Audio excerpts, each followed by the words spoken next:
कैसे हैं आप सभी? मैं आशा करती हूँ सभी लोग स्वस्थ और प्रसन्न होंगे। आज हम कक्षा 2 का अध्याय वर्ण और वर्णमाला पढ़ने जा रहे हैं। तो आइए बिना किसी देरी इस अध्याय को प्रारंभ करते हैं। ये है अध्याय संख्या 2, वर्ण और वर्णमाला, लेटर्स एंड अल्फाबेट्स। आइए शुरू करते हैं। वैसे क्या आप जानते हैं वर्ण क्या है? वर्ण भाषा की वह सबसे छोटी इकाई होती है जिसके टुकड़े नहीं किए जा सकते तथा इन वर्णों को क्रमबद्ध समूह में लिखा जाना, एक निश्चित जगह पर लिखा जाना ही वर्णमाला कहलाता है। आइए इन्हें पढ़ते हैं। संसार में सभी प्राणी अपनी अपनी ध्वनियों से पहचाने जाते हैं। जब भी हम कुछ बोलते हैं तो हमारे मुंह से कुछ ध्वनियां निकलती हैं, जैसे गाय, आम, लड़का। ये क्या है? तीनों शब्द हैं। इन्हें बोलने में हमारे मुंह से ध्वनियां निकली हैं। जब हम गाय बोलते हैं तो उस समय हमारे मुंह से निकलता है ग हलंत आ, य हलंत अ, यानी चार ध्वनियों ने मिलके शब्द बनाया गाय। इसी तरीके से आम, आम बनता है आ प्लस म हलंत प्लस अ। ये तीन ध्वनियों से मिलकर बना है हमारा शब्द आम। अब है तीसरा शब्द लड़का।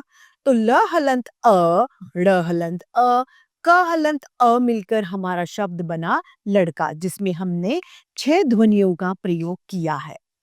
अतः ये ध्वनियां ही हिंदी भाषा में वर्ण कहलाती हैं, जिनके हम खंड या फिर टुकड़े नहीं कर सकते।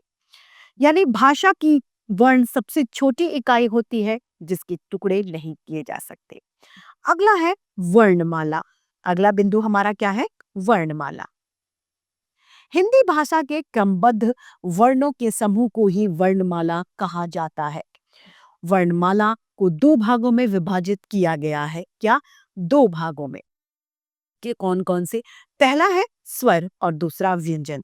स्वर वे होते हैं जिन्हें बिना किसी के उच्चारण, बिना किसी की सहायता के उच्चारित किया जा सकता है, जिनकी अपनी एक मात्रा होती है, जिनका अपना एक चिन्ह होता है, वे स्वर कहलाते हैं। इन स्वरों की संख्या 11 अर्थात 11 होती है। दूसरा आता है हमारा व्यंजन। व्यंजन जिन्हें हम बिना स्वरों की सहायता के उच्चारित नहीं किए कर सकते तथा इनकी संख्या कुल 33 यानी 33 होती है। तो आइए इन स्वर और व्यंजनों को हम पढ़ते हैं। सबसे पहले हम पढ़ेंगे स्वरों को। स्वर 11 होते हैं। अ आ ई उ ऊ रे, ए आई ओ औ। यहाँ पे ये ध्यान देने वाली बात है कि अंग और अह न तो स्वर होते हैं और न ही व्यंजन। ये अयोगवाह कहलाते हैं। अ से अनार, आ से आम, इ से इमली, ई से ईख, ओ से उल्लू, ऊ से ऊन, रि से ऋषि बाबा, ए से एड़ी, आई से आइनाक, ओ से ओखली, औ से अंगूर, औ से औरत, अंग से अंगूर, अह खाली। ये दोनों स्वर नहीं होते हैं। स्वरों का उच्चारण हम बिना किसी वर्ण की सहायता के भी कर सकते हैं।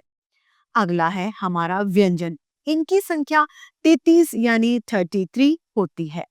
क ख ग घ ड़, च छ ज झ ड़, ट ठ ड ढ ड़, ट ठ ड ढ न, त थ द द न, प फ ब भ म, य र ल व, श श श ह, श त्र ज्ञ।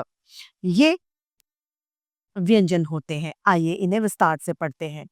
क से कबूतर, ख से खरगोश, ग से गमला, घ से घड़ी, ण खाली।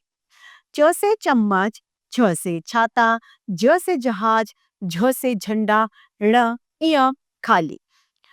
ट से टमाटर, ठ से ठटेरा, ड से डमरू, ढ से ढक्कन, ण से ण खाली।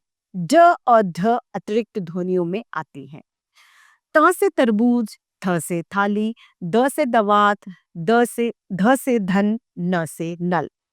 प से पतंग, फ से फल, ब से बकरी, भ से भालू, म से मछली। य से यज्ञ, र से रथ, ल से लट्टू, व से वक। श से शलजम, श से षटकोण, स से सपेरा, ह से हल। श से क्षत्रिय, त्र से त्रिशूल, ज्ञ से ज्ञानी और श्र से श्रमिक। ये 4 जो हैं ये संयुक्त व्यंजनों में सम्मिलित है। संयुक्त व्यंजनों की संख्या 4 होती है। ये संयुक्त इसलिए कहलाते हैं क्योंकि ये 2 व्यंजनों से मिलकर बने होते हैं, इसीलिए ये संयुक्त व्यंजन कहलाते हैं। आइए इसी के साथ हमारा ये पाठ समाप्ति की ओर है। आइए यहाँ पर ध्यान देने वाली बातों को पढ़ लेते हैं। ध्यान देने वाली बात यह है कि व्यंजनों का उच्चारण हमेशा स्वरों की सहायता से ही किया जाता है, क्योंकि व्यंजनों में स्वरों में एक ऐसा स्वर है अ जिसकी अपनी कोई मात्रा नहीं होती। ये सदैव व्यंजनों में सम्मिलित होता है, इसीलिए व्यंजनों में स्वरों की सहायता से उन्हें उच्चारित किया जाता है। अंग और अह न तो स्वर है न ही व्यंजन, ये अयोग वहां है। ड ध नए वर्ण हैं जिन्हें वर्णमाला में अभी जोड़ा गया है। शत्र ज्ञ श्र श्रमिक संयुक्त व्यंजन है, इनकी संख्या 4 होती है।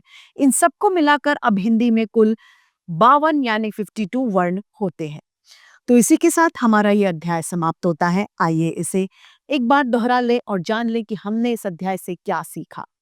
बोलते समय हमारे मुख से ध्वनियां निकलती हैं जिन्हें वर्ण कहा जाता है। इन ध्वनियों को वर्ण या अक्षर कहते हैं जिनके खंड यानी टुकड़े नहीं किए जा सकते।